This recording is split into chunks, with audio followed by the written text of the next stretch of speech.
Okay. Just a second, I'll let folks in here.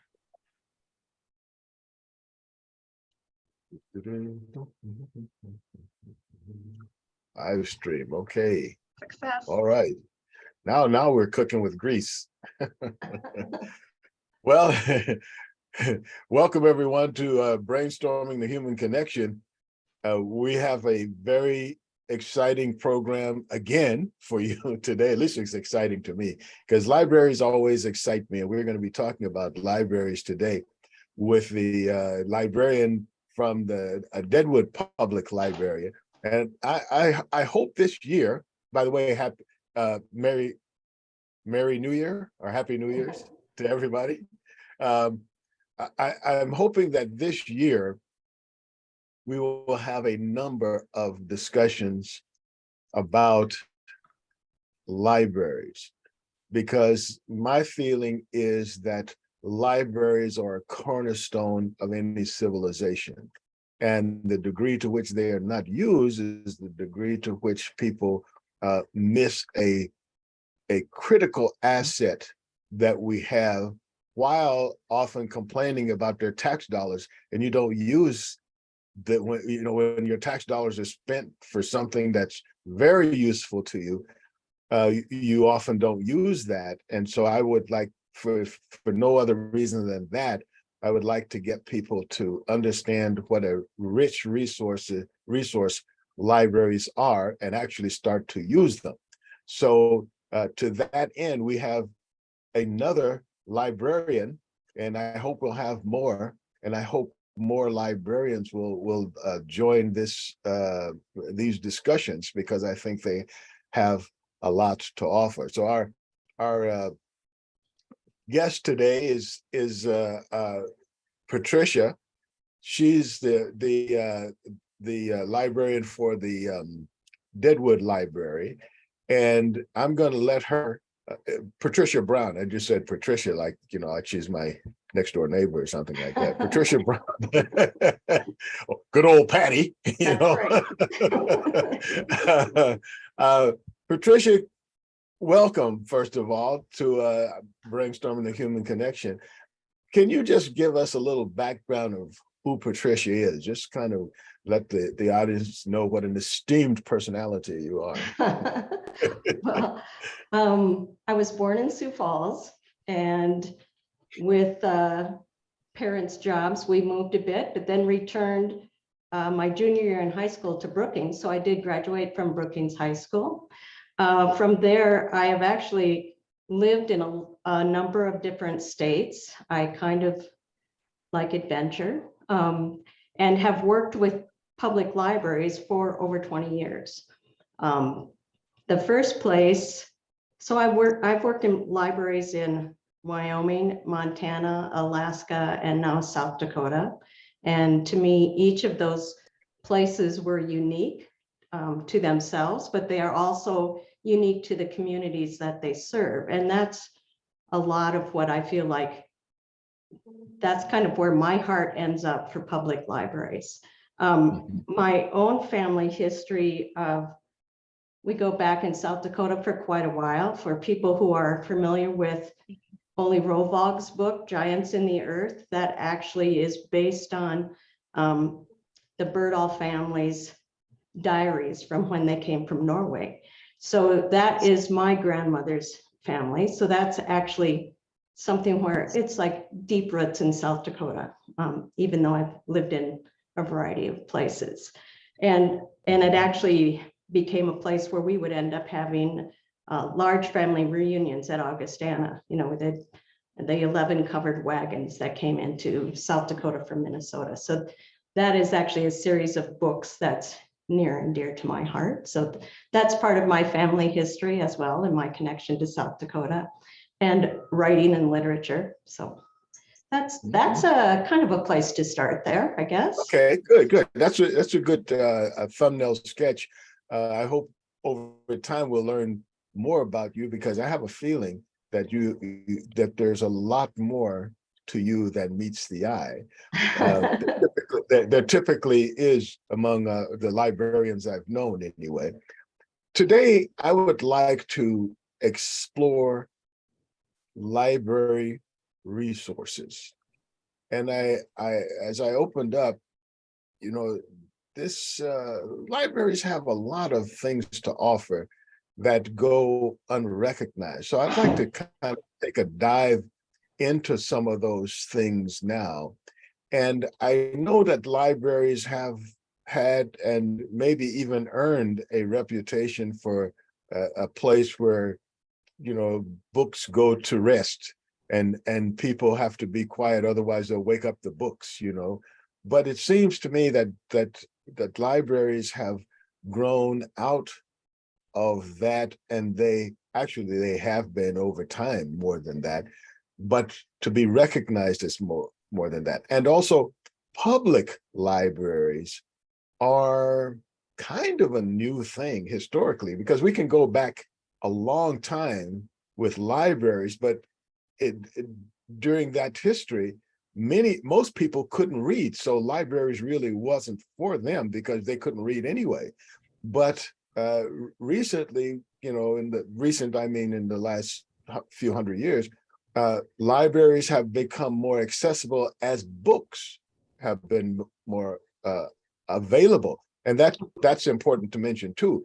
A lot of people historically didn't read because there were only like scripts and scrolls and one of a kinds. There wasn't a printing press, or maybe there were scribes who made some copies. That's what I was going to say. That really is the start of it, where they were saving information and saving history, but it was handwritten with their quill pens on scrolls. So it wasn't for just the average person and the public, but it was a place that might be where the whole where it starts, that it's saving information and storing information, but it's not necessarily something that historically was accessible to everyone because of literacy.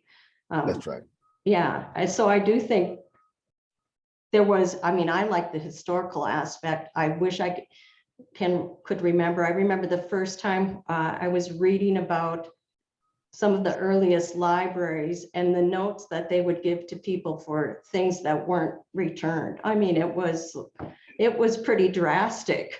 I wish I had a copy of it, because I remember laughing so hard about the growing and changing atmosphere. You know, it wasn't as if you were stealing something. They were ready to do some serious judgment if you didn't bring something back.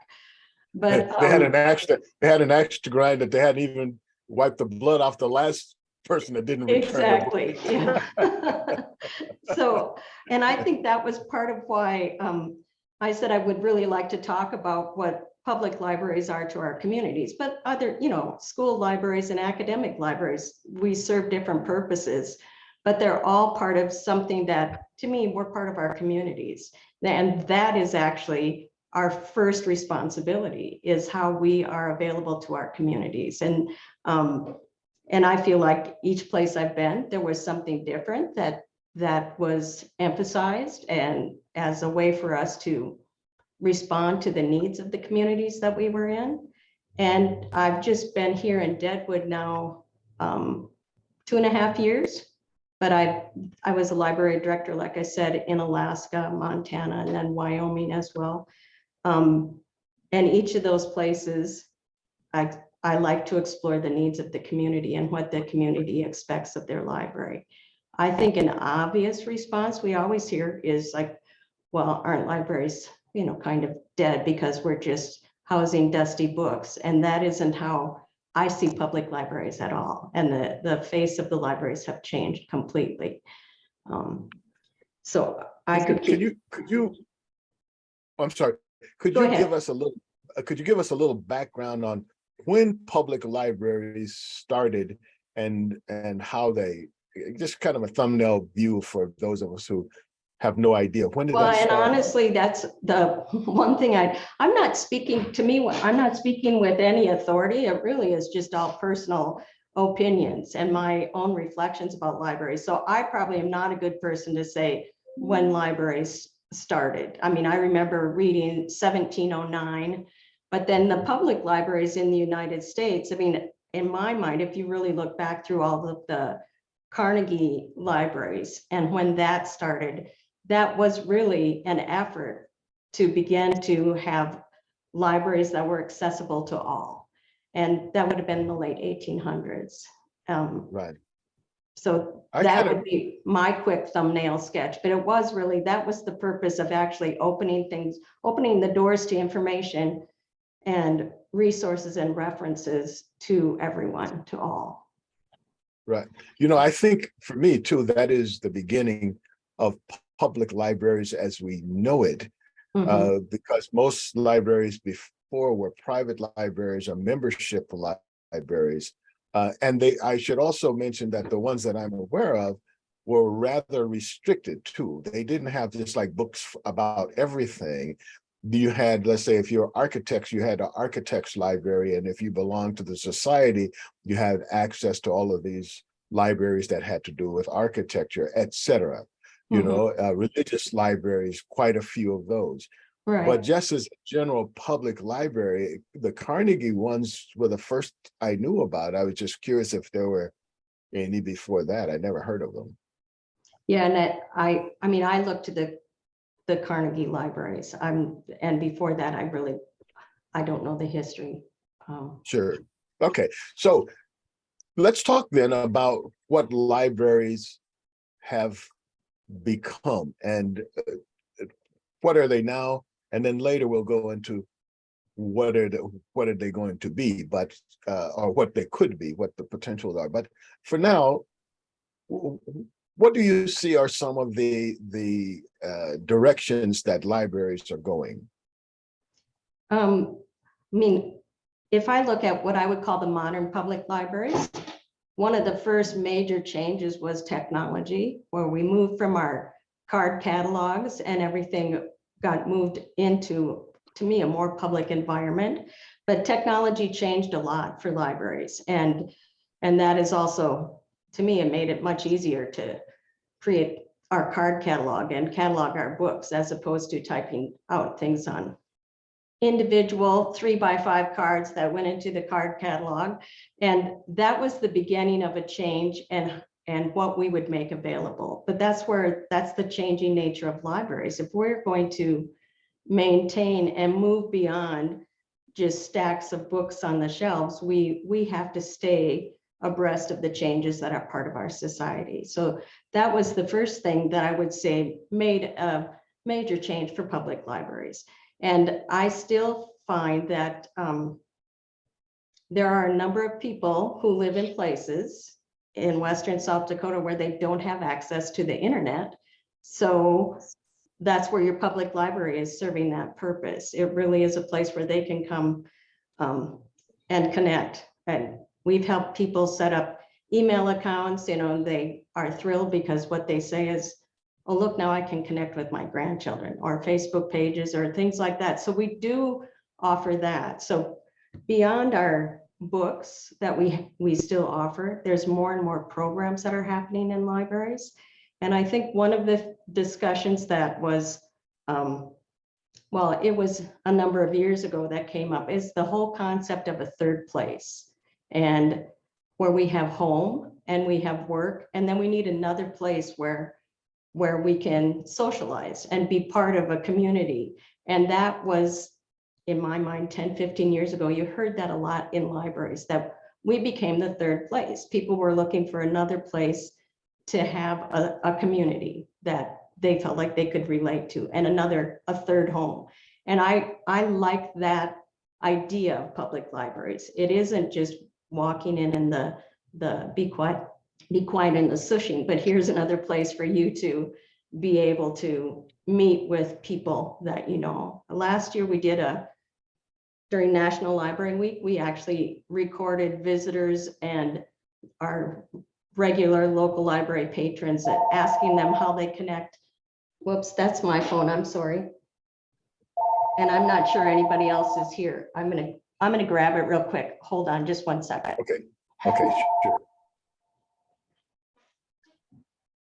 Okay, while she has to go and do library business, it happens. But I hope that we'll be able to talk about one of the many of the things that the libraries are doing now. That's the direction, in case you just joined us, that we're going.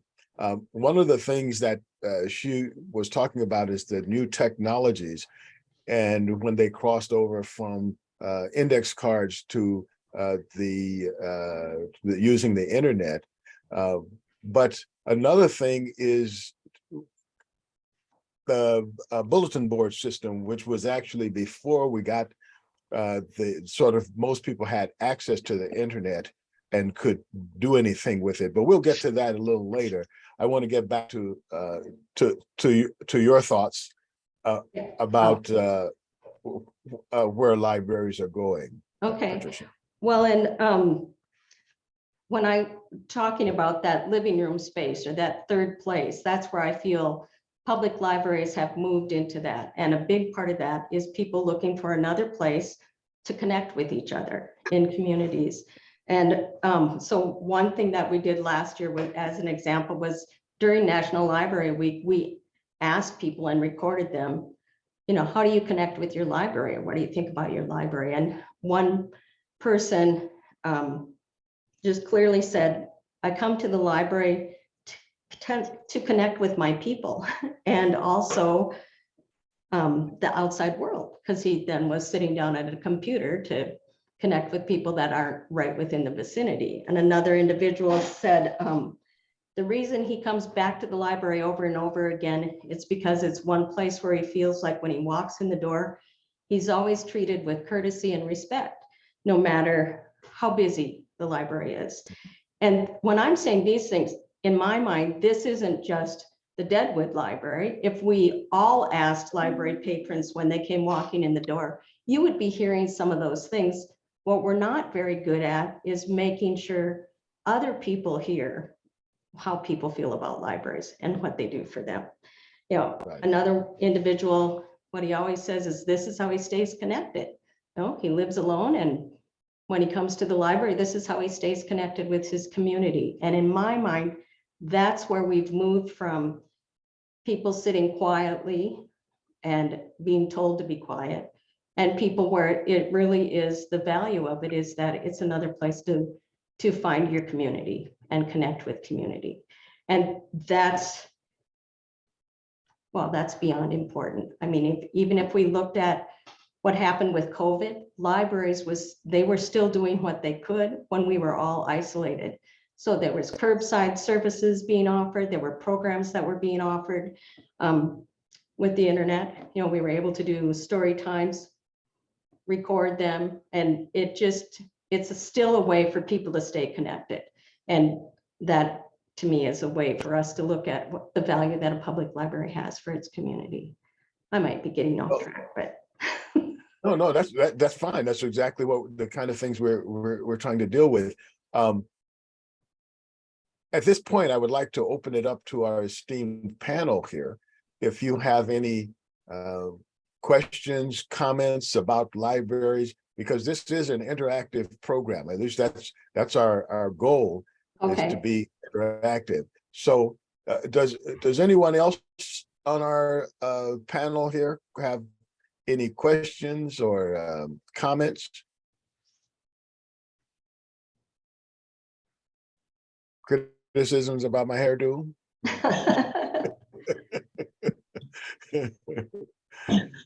I Betty? love libraries. I go to a number of libraries within an hour range of where I live. And for me, they're also unique, some in old buildings, some in new buildings. They have different focuses. Like one local one is World War II things. The one in my community is Scandinavian books. And I just love the uniqueness of libraries. Mhm. Can you tell us a little bit more about some of the uniqueness that you've discovered, Carolyn? Well, just what they focus on. So whether it's the books that they have, or the way the library is laid out, or the things that different libraries offer. Sometimes I'm amazed that in the small towns around of 300 people, their libraries are pretty good. I'm so impressed. So yeah, it's like exploring the world around me. Okay. That's a perfect way to say it. Yes. Yeah. Betty, you were going to say something? I'm in Aberdeen, and we have an almost brand new library. It took a real fight in the community to get it because, as Patricia was saying, people were seeing libraries as dead and passé. We have a fabulous library, and one of the things that's been most helpful to me is meeting places. League of Women Voters has had programs there. They have a beautiful public space, and then they have smaller rooms where we can have our meetings if we, and they've even set up a system online where you can reserve the room you need. And that's because now we were running up against any place you could have a meeting, there was going to be a fee for it. They were just non-existent anymore. And so this is really one public service in Aberdeen that's really appreciated. Yeah, and that I actually see that as one of the ways libraries have changed. It is another place where people can gather and have meeting spaces. And we have a lot of people now. It felt like once when COVID started, a lot of people started to work remotely, and now they come in the summers and they're looking for a space where they can continue to do some of their work, and because they've maintained their remote work situation. Well, the public library is a place where they know they can come in and find a space like that. So you're right, those meeting room places are valued. And Carolyn, the other speaker, each of the libraries I've been in, I feel like there was something unique that we served, So in Deadwood, what we've done, I mean, they've maintained this Carnegie Library. It's absolutely beautiful. But what we did when I first got here was also dig out some of the furniture that had been stored, and all of those things were refinished, so everything matches the original circulation desk. So we're really trying to maintain all that history, but also provide modern services that people are looking for. And then in the library that I worked in Alaska, the way that we were able to really connect with the community is we partnered with the Chilkoot Indian Association. So we were able to get grants through the Institute of Museum and Library Services to be able to connect our communities with the two major cultures that were there. And those services, those grants were Native American Library Services grants. And we ended up doing sometimes 500 programs a year. And this was in a community of maybe 1,200 people. And so we had the library became pretty much a community center through that. And we were able to have discussions that weren't happening in other locations. And one time what we did was actually there was a lot of heated discussions going on at our borough meetings, and we hosted it at the library in a large meeting room space. And there was standing room only because it was dialogues that people were ready for a big fight. Afterwards, I remember the borough manager and mayor saying, this was a perfect place to have this dialogue because it's like everybody brought their library manners. So they, instead of being heated, it was a real open discussion. Sides were they were able to hear each other rather than yell at each other. That's one of the things I feel like a library can serve so many different purposes if we look for what our community needs. What? Oh, go ahead. Sorry. No. We have a little bit of a lag, so I thought you were finished. Go ahead. Well, no, I can be finished, or I can be finished, or I can just keep going. That's my problem. I'm just winging it here this morning. Okay, so one of the things I noticed that you pointed out in terms of like the library space is that it does have a certain decorum that without saying anything, there's a certain expectation of behavior in libraries. And so one of the things that, you can go into lots of places to meet people. And in most of those places, it's not unusual to hear somebody get into an argument. Right. Right. the interesting thing is like, that's a lot less apparent in libraries, Right. you know, for some reason. And I'd like to think that it's because there is actual data that you're surrounded by. You know, I mean, there's actually information as opposed to everybody just sort of come with some opinion Yeah. and no reference. So Right. if you say something in the library, you can't say, well, I've never heard of that. And you say, go over there. There's a book There right you there. go. Yeah. We can look that up for you. we Absolutely. can look that up, and we can actually see, We can you know, verify. we can verify that. We have a reference librarian here. Let's see if we can get a hold of that, get actual Exactly. information Yeah. on that. Hold that thought. That could be really scary for some people too, which of course brings up another potential reason is that people who just like to argue about nothing, I think they're kind of afraid of libraries. It's like it's not their place. It's not their space. But who knows? That's just conjecture. I have no idea if that's the real reason, but I thought that deserved a footnote or underscore that yes, Mhm. libraries they have a sense of decorum that when you come here, it's about ideas, you know. Yes. Yeah. So speaking of ideas, as a humanities scholar, I get invited often to libraries to speak.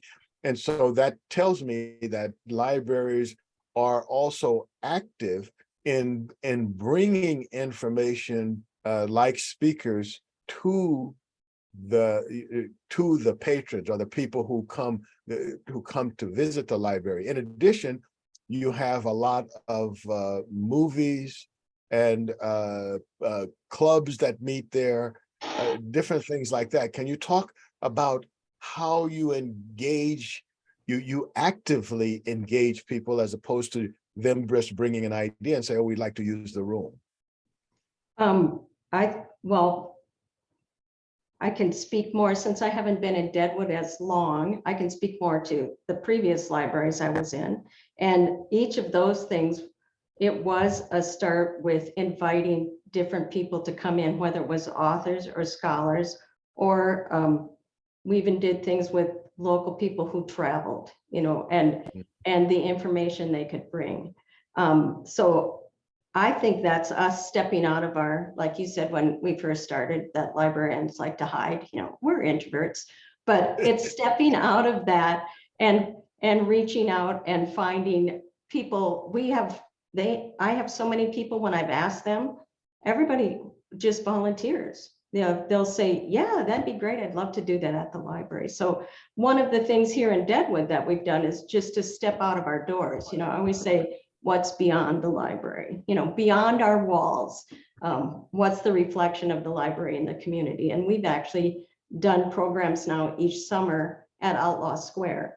So it becomes a program that the library is hosting, and it was a band that actually talks about the history of the blues and has different activities for kids, but we would do that at Outlaw Square. So there were games and some prizes and things, but also the music that was playing. So all the adults were out dancing while some of these things were happening as they were promoting library services in our area. So in my mind, we have books, we have DVDs, and we have our archives and a lot of resources because there are a number of people that come to Deadwood and the lead area, and they're looking to do research on family members that were here years ago.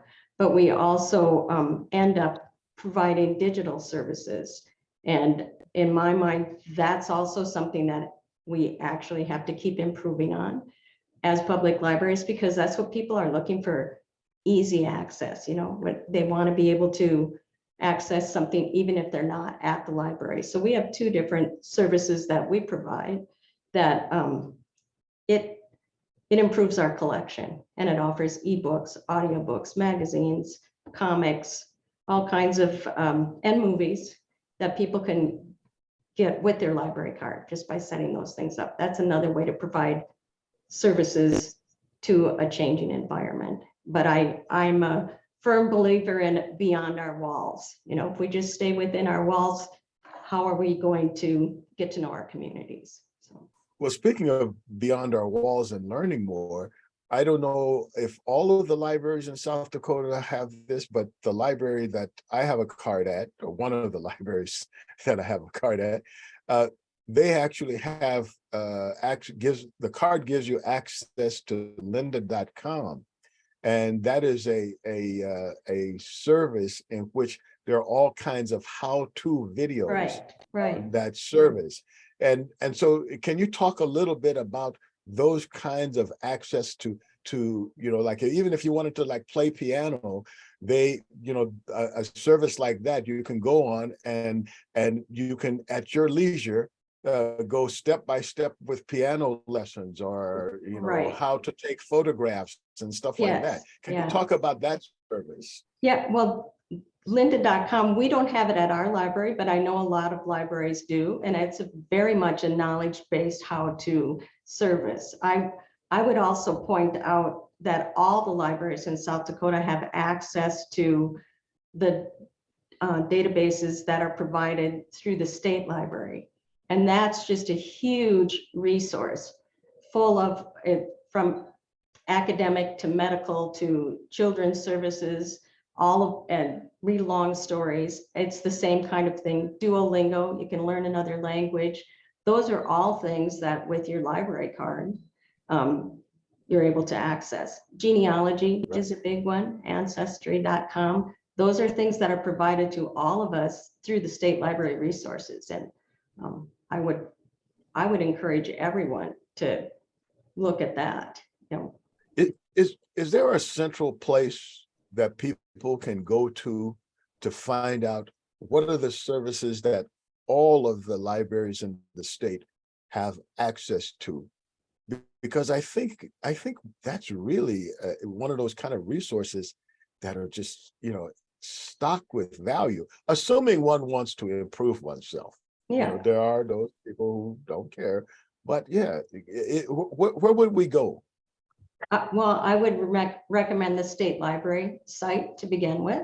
And I know a lot of us, like on the Deadwood's webpage, we keep that prominent. It says research resources, but it's the list of everything that the state library offers to each library.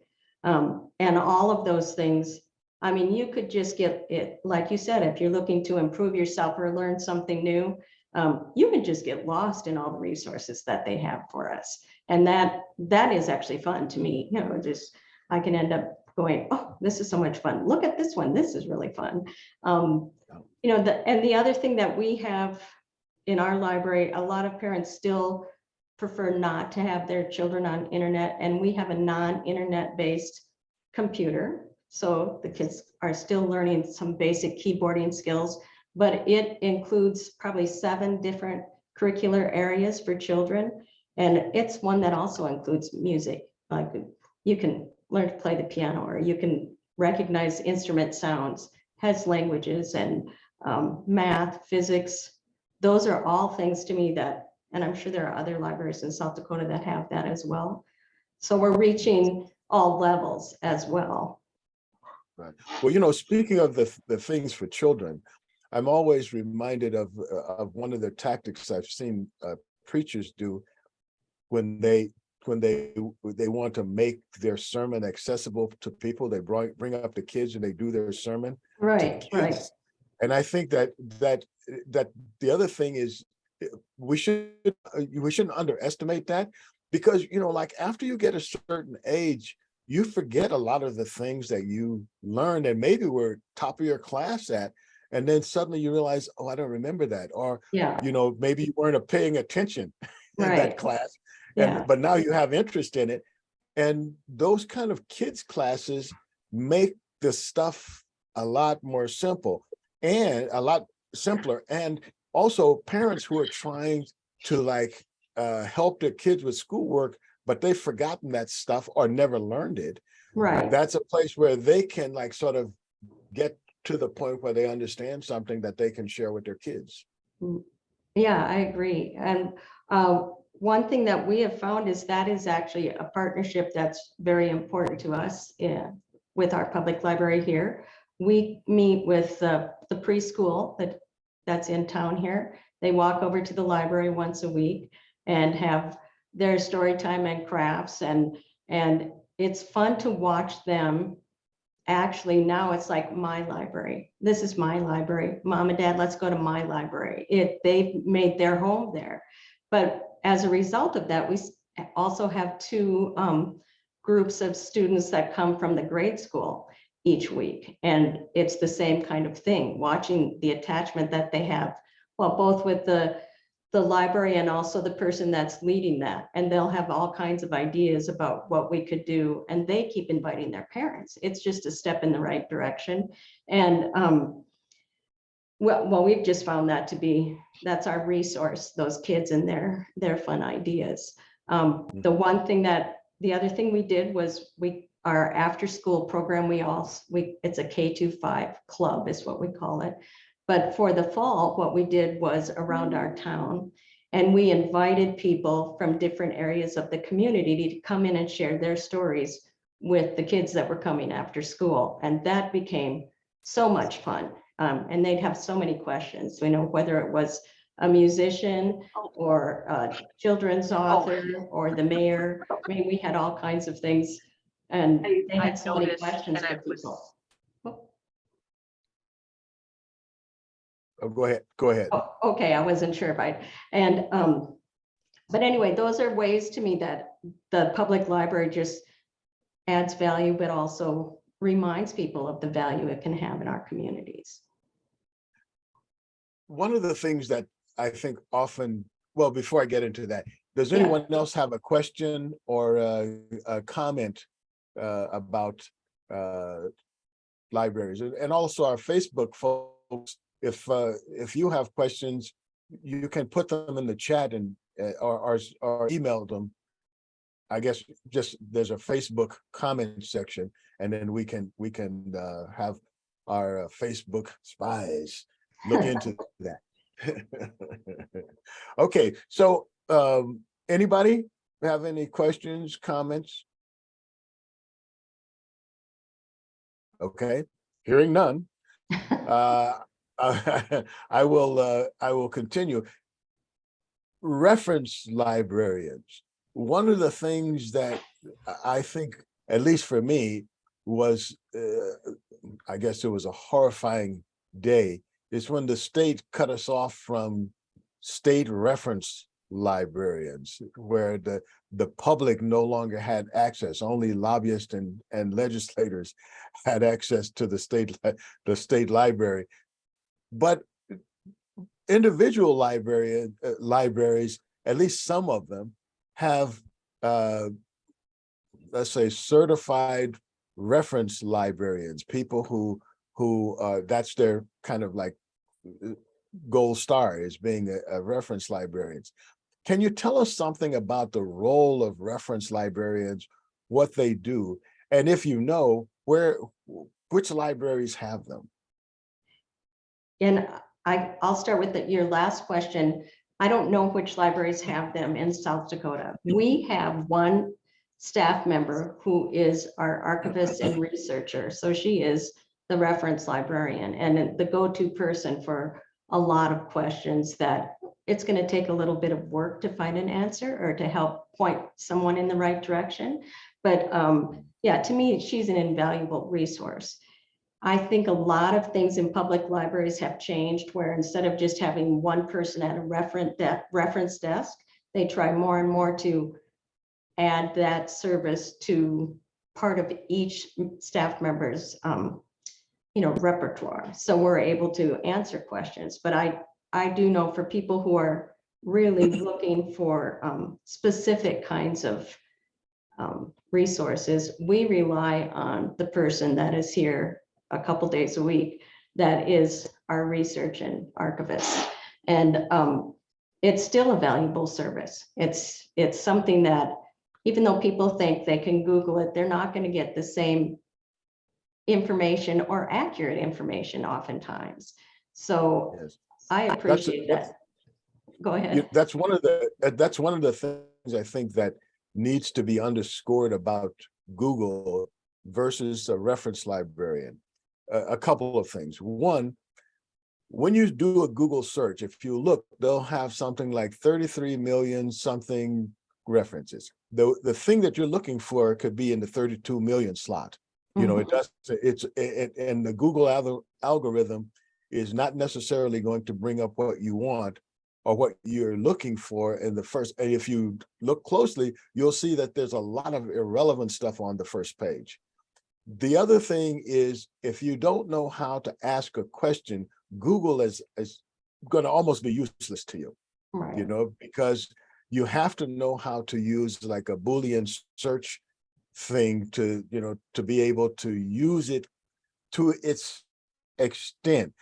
And even recently, I found that even the Google algorithm doesn't really strictly follow a Boolean algorithm. When you put stuff in, you'll say not this, and that's the first thing they give you. You know, so I think that's where the reference librarian can help you formulate the question, which is the hardest part of research. Yeah, and I think that's one of the first things most librarians learn is you need to make sure you understand or help the person ask the question they're really wanting to ask to get the information that they need. So we can start with a general question and it might not be exactly what we're looking for at all. So that conversation, that initial conversation is the beginning of being able to do the right searches and queries and help people get to the information and resources that they want. Yeah. Right. And often the research is in a paper, not a book. And that's right. The answer is not on somebody's website, and sometimes it's only in a movie, you know, that somebody's made a movie and that piece of information there is there. But where are the places that a person could look to find, well, where would this kind of information reside? You know, unless you've been in the kind of research business, in air quotes, the ordinary person, you know, person who hasn't had that experience, they may be a brilliant person, but if they haven't, even sometimes they know how to ask questions in their field, right? But outside of their field, they have no idea of like, well, how do people organize this kind of information? You know, so they can't ask the question. So that's where I think reference librarians seem to have an invaluable be an invaluable source in that way. I agree completely. Yeah. And it isn't, especially in small libraries, it isn't always a position that's able to be filled, but it is something where even in our rural libraries, we can look to other sources and other libraries. I mean, that is one thing, going way back to when I was talking about technology, one thing that has changed the scope of libraries is that our actual collection is, 10 times what it would normally be, because we actually are most of our libraries are part of consortiums. So like we have the Black Hills Library Consortium, and patrons can sit down and look up all kinds of things. And if we don't have it, we know we have 13 other libraries we can get that information from, whether it is a book or a DVD or, certain resources. And it has made it possible for all of us to rely on each other more and more and more, and rely on our, in my mind, it's like we're looking at, millions of titles as opposed to the, 16,000 or 20,000 you can house, so that is again another way that just broadens the scope of our public libraries. Can you talk a little bit about the interlibrary loan program and to what kind of access to what kind of how far does that access to books reach? How far like like when I was in San Francisco, I know when I was doing research for the Vinegar book, we got books from England and Australia. So tell us about what's available to us in interlibrary loan in South Dakota. Well, in most immediately, Maybe explain what that is first. maybe Yeah, explain what that's that like- is first. Well, you know, that's just borrowing books from libraries outside of your own local library. That's really what it is. And it comes through a courier service in South Dakota. We also have places that we mail the books to. So if people are, or we requesting things. So there's two different things. With our consortium, we're just able to look it up and on our shared catalog. And we're able to have the courier service travel between the libraries that are in the Black Hills, part of that Black Hills Consortium. Throughout the state library again has a program called Share It. So we can look up titles that would be anywhere in the state, and we're able to request those titles.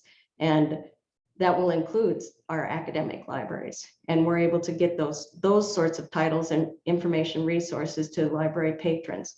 But beyond that, in other libraries I've worked in, we used a service called WorldCat. I still use that as a reference source. And it was the same kind of thing. People were looking for very specific things, and we were able to get books internationally, as long as they were willing to pay the shipping. That's the person who was asking for the information.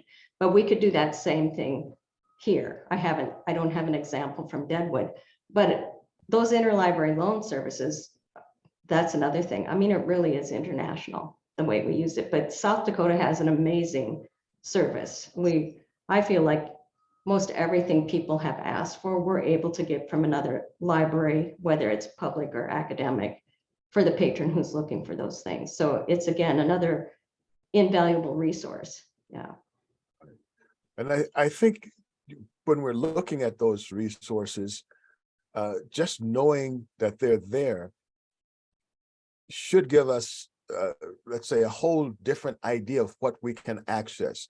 Because sometimes when you don't know what you don't know, and you don't know where you can get what you do know, but you don't know how to get it, you can just think you're sort of like going down a blind alley.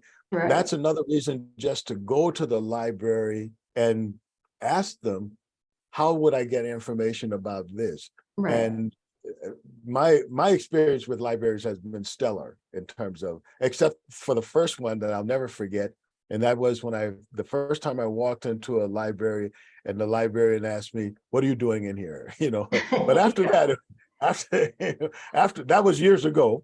No, but after you're not the after only that, one who has a story like that. That's the face of libraries I'd like to change. Yeah. yes.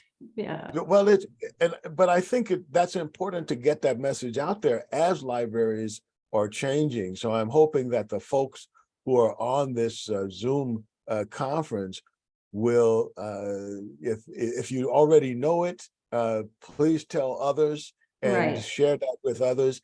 And if you don't know it, try it out. If you didn't know that, try it out. Try out your public library. Mhm. One of the things I think that we often miss also is the information that local libraries can give us about local resources, things that we need just in our everyday life, everything from the weather report to rental information, and how to find out, how to get things and how to do things. Can you tell us a little bit about how libraries fill that niche?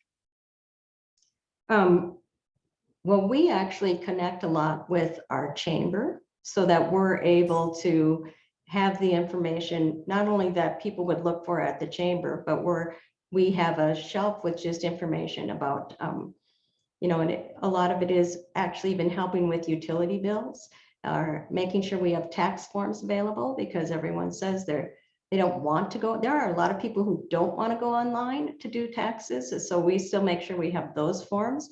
We keep information that accesses rentals that would be available for low cost. And we have a lot of, I would call temporary people that come in, and they work in Deadwood in the summer. So it becomes a way for them to find what they need in terms of those care. We also try to keep basic information about some health services that are, well, it's part of all of South Dakota, and it just gives people that kind of information. And I always what I find interesting is sometimes when someone will come in and start asking a question at the front desk, local questions, somebody that might be sitting there at a computer jumps in with the information that maybe we didn't have. It's just a way of sharing so people can get familiar with services that are available. Feeding South Dakota, where we keep that information available to people here, all of those different resources.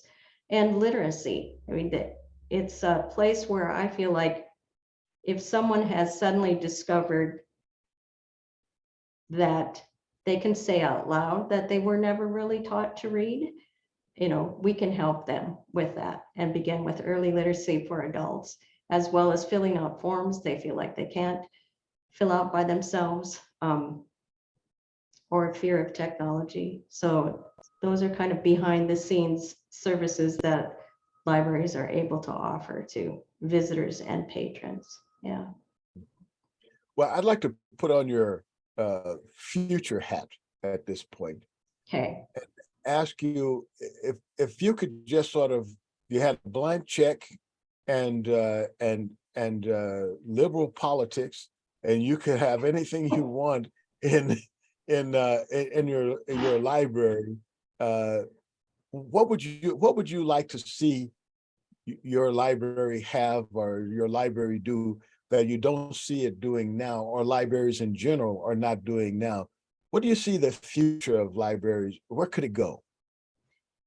Oh, for me, it's offering more and more programs, and I'd like the doors to be flung wide open and have everyone walking through the door, just to be part of a community that's separate from other places. I can do an immediate thing that we had started. It was when I first got here, somebody said there's no comfortable seating, and I need to thank the Humanities Council for this. I applied for a grant with them, and we now have comfortable seating that has tablet arms, and people can plug in their own personal devices. But it really, to me, is like that whole concept of, here's your other living room, come in and here's what you need or want, and here's where you can sit, and here's the resources you can have, but also opening it up to how many programs that we could be part of. And that whole idea of having a safe space for dialogue, with all of the different things that are going on, that would be what I would go like, if there was a way to be able to, I'd use the resources to invite people that could be part of getting us all started in that dialogue process and having that place. That's not exactly what other people would say a public library is for, but that's what I see it as. They're very much being the safe place, both physically and for important human dialogues that need to happen. Yeah. Well, I'm certainly excited about hearing about your comfortable seating things. Makes me want to drive right out to Deadwood now. Yeah, I could have had a picture, I should have had a little PowerPoint, but no, it's been great. Right now we have the Christmas tree where it's like, we call it our little commons area, but we didn't have something like that before. It's directly under the large dome. So like our Christmas tree is about 16 feet tall. But that's where the natural light comes in, and people were so excited. I mean, I was unpacking them and somebody sat down right away and plugged in her laptop, and it became a place where they knew they could do what they needed to do. We're moving away from having tables of desktop computers, because everyone comes in with their own device, and the first thing they say is, where can I power that up? Well, now we're able to go right here. And yeah, exactly. So those are the kinds of things where you just like start trying to respond to needs. But I do really fling the doors wide open. It's not a place to be quiet. Let the people come in. All walks of life. Absolutely. That's what we serve. Excellent. That said, one of the things that I think we're all pointing to is community building. So could you, let's say, be specific about some of the things that libraries could do or are doing that can help build our communities? what could we do? How could we use libraries to help build our communities? Well, I think keeping the whole concept of walking outside your doors. I know there are a lot of libraries now that have a position that's available that is called an outreach librarian. And in my mind, it's not just to go to underserved places, it's also connect with your businesses and the economic development and see what the future is in those discussions for our communities. And I think we need to be more available in that way. We could serve, there are resources we could offer businesses if we knew what they were looking for. And that's how I see us in our libraries becoming more and more valuable, is step outside and connect with the things that are happening in your community at all levels. It's a huge, you know, this is just like dreaming, but that's what I feel like would be valuable and important. And I think there are libraries that are able to do that, but I think we do need to kind of break our own mold, and all of our programming doesn't even have to happen within the library. We can step outside and offer it in other places. Well, just as a last chance, anybody have any questions or comments for Patty, Patricia? Anybody? Well, in this day and age of banned books, is that an issue at your library? No, it hasn't been. In fact, during that week, we put a display up, and what was fun to see, we had to keep rotating books in and out because everybody was coming in and checking those books out. So that really hasn't been something of concern here in the way it has been in other places where you're, you know, looking at people ready to remove any books, which, you know, that's not anything that we want to see happen. But no, we have actually, I feel like we've had support for that. People were happy to see the display and be able to check out the books that, you know, were recently either banned or, you know, pushed as being banned. Okay. Anyone else? Comments, questions? So can I ask everyone, what would they like to see from their public libraries?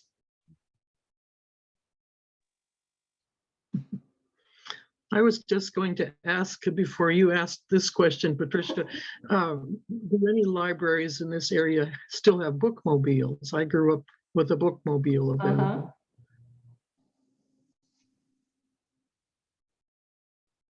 Yeah, we don't have a bookmobile here. I mean, that's where we end up using the courier service. But I remember growing up with the bookmobile. That was fun when they came to our neighborhood. Yeah. Well, with the hills you have there, you probably need like some kind of goat or something. A goat in a cart, you know. A goat in a cart, yeah, to bring the books to people's houses. Anyone else? Yes, this is Alphonse. Growing up in New Orleans, I was able to go to our local library and go into the music room. Any chance of that returning, that you would find a way to be able to get different kinds of music for people that may not have access to it on their own? Well, kind of like a listening library. Is that Yes. what you, yeah. Yes. I know there are, it would actually, for a lot of libraries, it depends upon space, but I know there are libraries that still have soundproof rooms. And not only do they have it so people are able to listen to different music, I mean, it's using newer technology. You probably don't have the turntable and things, but also they can record music.